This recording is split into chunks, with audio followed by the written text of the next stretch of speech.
Spoiling your boyfriend doesn't need to be costly or tiring. It can be both simple and heartfelt.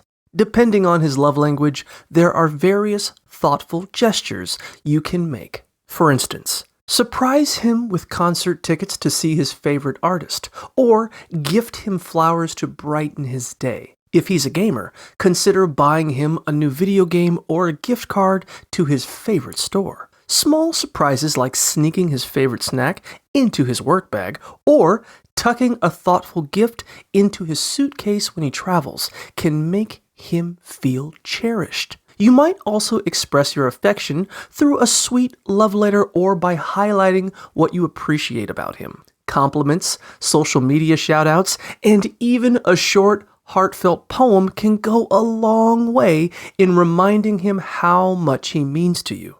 Ultimately, it's the thoughtfulness behind your actions that conveys love and appreciation.